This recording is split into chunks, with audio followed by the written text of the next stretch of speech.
sebelum kita belajar, anak kulit, agar lebih barokah apa yang kita dapat untuk hari ini, anakku, kita berdoa dulu. Silakan untuk kedua kelas pimpin doa. Berdoa lagi.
Kita sudah menjelaskan, kita sudah tanya dan jawab, diskusi ya. Apa pembahasan kita yang kemarin? Semuanya sudah masih ingat?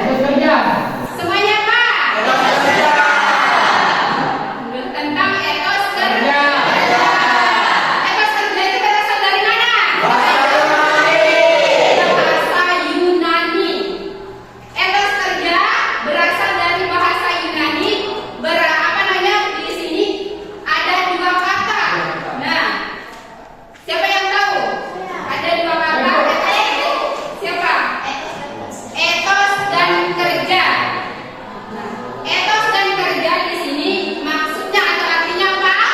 Yang berarti sikap kepribadian mata harapkan serta keyakinan atas sesuatu tertentu. Yaitu sikap kepribadian watak. Ya sudah, alhamdulillah. Berarti semuanya sudah ingat ya pembahasan kita yang kemarin. Nah, baiklah. Sekarang kita akan melanjutkan pembahasan untuk hari ini tentang makanan halal dan thayyib. Tapi perlu kita ketahui, apa tujuan kita belajar makanan halal dan thayyib? Sebelum Ibu menjelaskan tujuannya ini, ada nggak yang tahu apa tujuannya kita belajar? Ayo, siapa yang tahu? Iya. Agar kita tahu mana makanan yang halal dan haram. Tujuannya di sini agar kita tahu mana yang halal dan mana yang haram.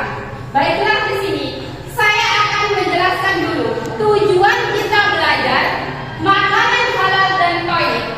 Pertama, tujuannya di sini kita bisa mengetahui apa sih yang dimaksud makanan halal dan thayyib. Kita bisa mengetahui pengertiannya.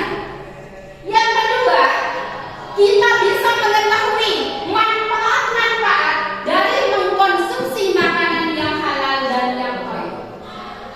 Yang ketiga, kita bisa mengetahui kriteria-kriteria makanan yang halal dan thayyib. Dan yang keempat, kita bisa mengetahui dalil-dalil nakli, baik yang bersumber dari Al-Quran maupun hadis.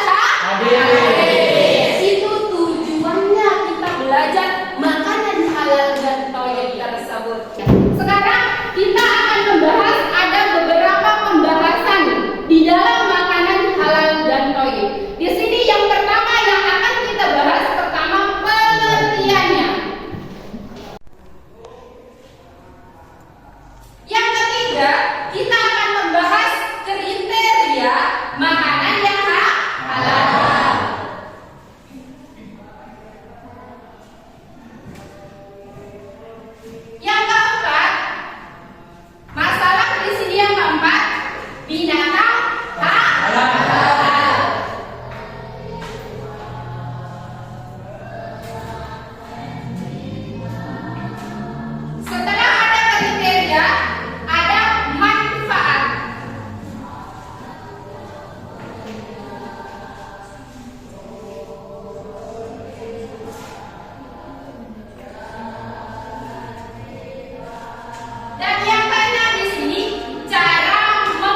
sini sudah jelas sekali. Yang pertama kita akan membahas pengertian, baik menurut bahasa maupun menurut istilahnya.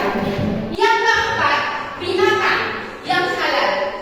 Nah, nanti kita jelaskan di sini ada apa saja binatang halal yang boleh dimakan atau yang halal dimakan. Yang kelima, manfaat. Adakah manfaatnya kita mengkonsumsi makanan yang halal dan yang baik?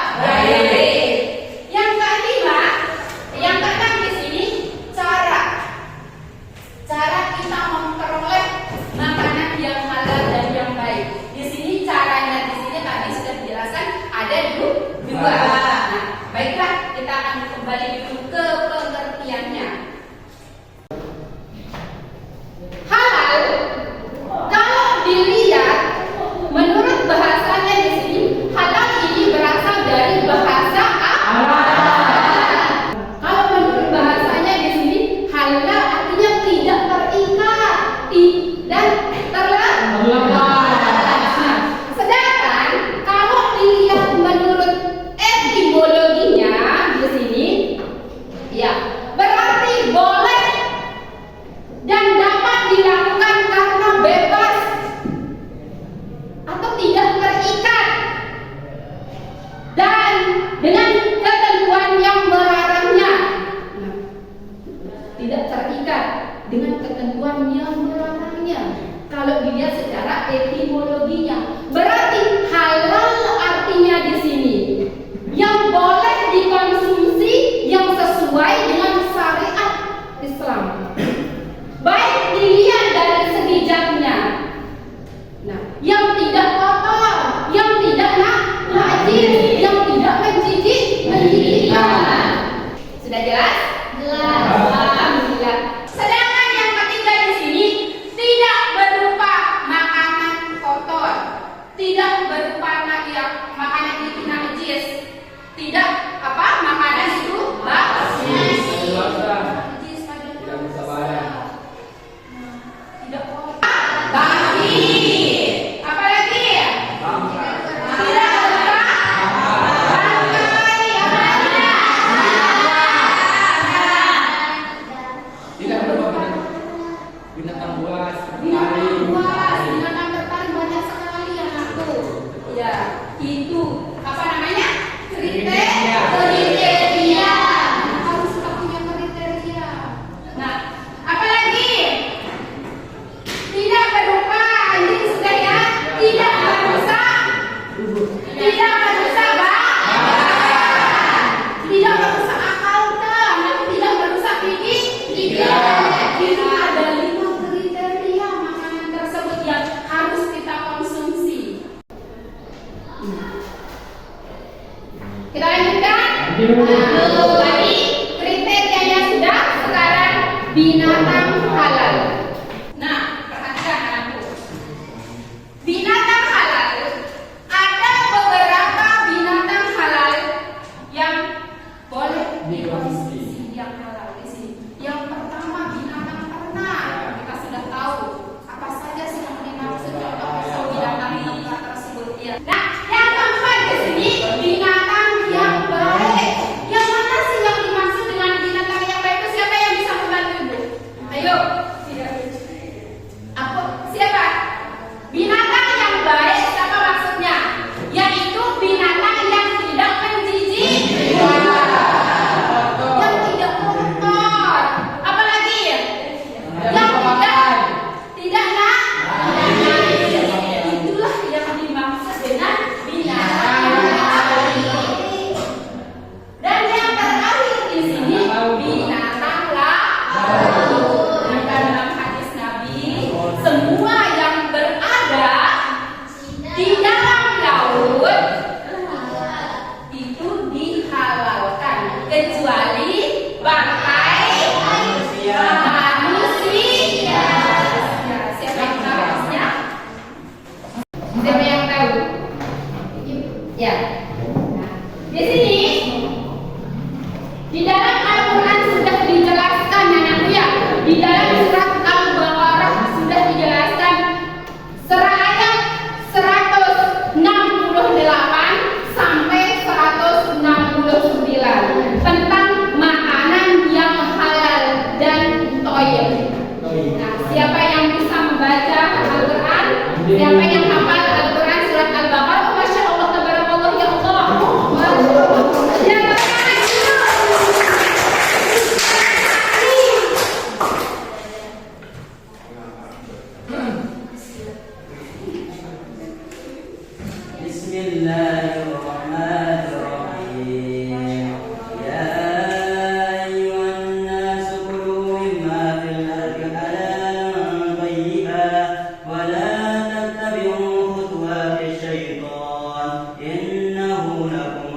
مبين إنما يأمركم بالسوء والفحشاء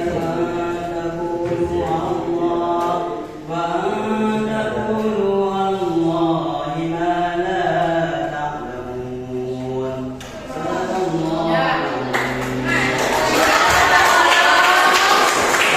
Di sana artinya, ya ayyuhan nas, wahai manusia, makanlah dari makanan yang halal dan baik dari bumi, dan janganlah engkau mengikuti langkah-langkah setan. Sesungguhnya setan itu musuh yang nyata bagimu. Ayat yang sudah dibacakan sama teman kita Hamdi, anak kita Hamdi, kita diperintahkan untuk memakan makanan halal serta baik, karena di sana berpengaruh di dalam tubuh kita, sangat berpengaruh di dalam tubuh kita. Begitu juga di dalam hadis Nabi sudah dijelaskan. Barang siapa yang memakan makanan halal, nah, berpengaruh di dalam tubuh kita. Di sini tadi kita sudah jelaskan manfaatnya di sana, namun hati kita menjadi lebih tenang. Sehingga di sini pemikiran kita akan menjadi lebih baik. Baiklah, Ibu akan lanjutkan. Tadi sudah binatang halal, sudah dibacakan Al-Qur'annya ya, surat Al-Baqarah. Ada yang lain mau menambahkan? Ada di sana surat Al-Baqarah kalau tidak salah 172 sampai 173. Coba ini. Oh ya, masya Allah, tepuk tangan juga.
Sesungguhnya Dia hanya mengharamkan atasmu bangkai, darah, daging babi, dan daging hewan yang disembelih dengan menyebut nama Allah, nama selain Allah. Tetapi barang siapa yang terpaksa memakannya bukan karena menginginkannya dan tidak pula melampaui batas, maka tidak ada dosa baginya. Sungguh Allah Maha Pengampun lagi Maha Penyayang. Di sana di dalam surat Al-Baqarah ayat 172 sampai 173 yang menjelaskan tentang di sini, wahai manusia yang beriman, makanlah dari rezeki yang baik dan berikanlah kepada kamu dan bersyukurlah kepada Allah. Kita diperintahkan makanlah dari rezeki yang baik dan jangan lupa kita bersyukur. Baiklah anakku, di sini nomor 5 kita akan membahas manfaat. Nah, di sini penting sekali anakku. Adakah manfaatnya kita mengkonsumsi makanan yang halal dan baik? Ada. Pertama, manfaatnya di sini kita mendapatkan ridho dari Allah. Yang kedua di sini doa kita.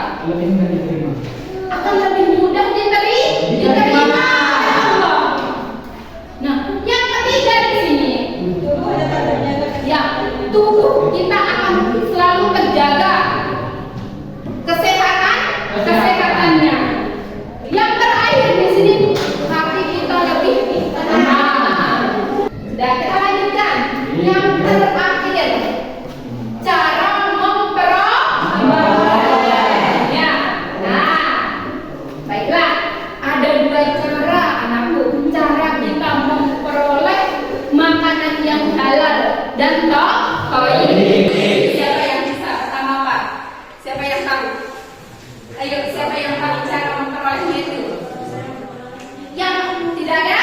Baiklah, saya akan jelaskan ya. Yang pertama, cara memperolehnya di sini tentu dengan cara yang baik. Yang kedua di sini cara memperolehnya di sini anak tidak boleh dengan cara merampok, tidak boleh dengan cara mencuri, tidak boleh dengan cara korupsi, tidak boleh dengan secara riba dan masih banyak lagi.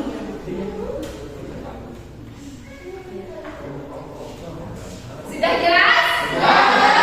Jelas semuanya? Pembahasannya kita sudah habis. Nah, kita di sini kan biasa belajarnya kita tanya jawab, kita diskusi anak ya. Tapi masih semangat? Masih. Alhamdulillah anak ya. Nah, kita di sini diskusi ya. Nah, kita akan memberikan 3 pertanyaan. Silakan siapa yang mau membantu guru aku coba tulis dulu nak. Silakan. Coba siapa saya dulu coba tulis. Ya, di sini ibu guru akan memberikan ada 3 pertanyaan. Silakan nanti diskusikan. Kalau sudah selesai ketemu jawabannya, silakan boleh di depan atau silakan mau di mejanya silakan. Tidak apa-apa. Ya, silakan yang pertama.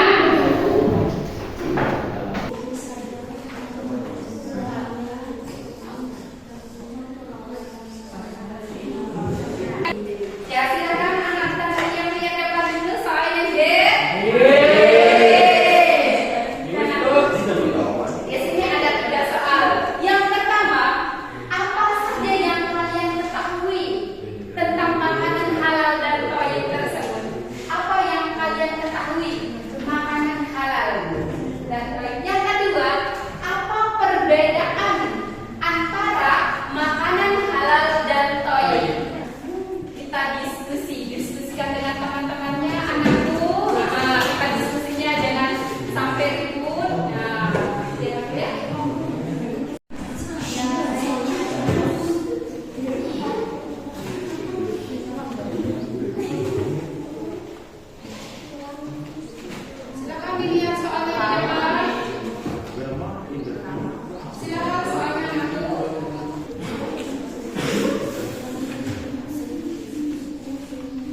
menghindari makanan yang haram. Kelompok satu. Coba silakan kelompok tiga yuk. Silakan jangan kalah. Kelompok dua silakan. Kelompok satu menjawab pertanyaan dari kelompok tiga. Menghindari makanan haram memiliki signifikasi yang berbeda-beda tergantung pada konteks agama dan kepercayaan. Dalam banyak agama seperti Islam dan Yahudi, menghindari makanan haram adalah bagian dari menjalankan syariat Islam. Syariat atau Syariat agama. Iya. Sekian jawaban dari saya. Terima kasih. Bisa diterima anakku saya Jantet? Bisa ya jelas sekali ya? Iya. Kita diperintah oleh Allah untuk menjauhi makanan-makanan yang haram. Kita tenang dulu anak ya. Ya. Nah, sebelum kita akhiri pembahasan tentang makanan halal dan baik di sini, perlu kita simpulkan anak ya. Perlu kita menyimpulkan makanan halal dan baik. Sebelum itu menyimpulkan, siapa yang bisa menyimpulkannya? Apa itu? Menyimpulkan. Iya. Kesimpulan. Bisa? Ayo Pak. Bukan menyimpulkan makanan yang halal dan baik. Penting sekali. Perhatikan semuanya dulu anakku.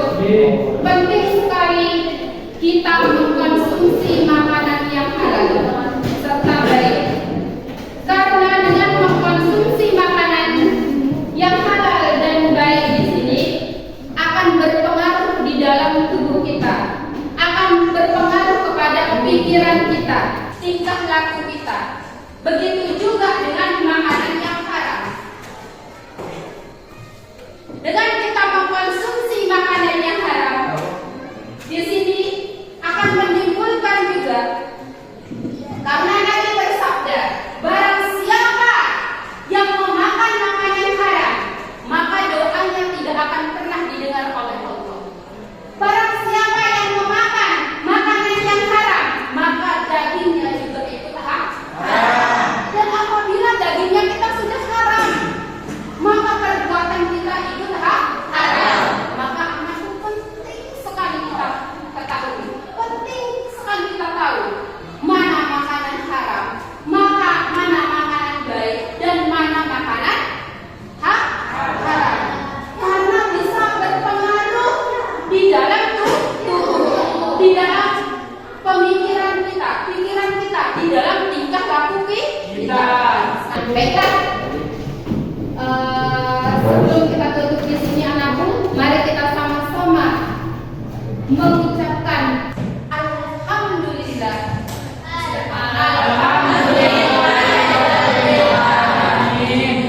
Ya, Ibu Guru cukup peran. Sekian, wabillahi taufiq wal hidayah. Wassalamualaikum warahmatullahi wabarakatuh.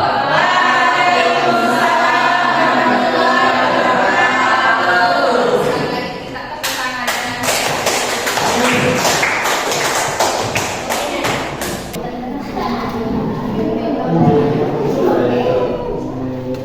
Suratnya bersalah, silakan disimpan ayah. Nanti dikasih tahu wali kelasnya.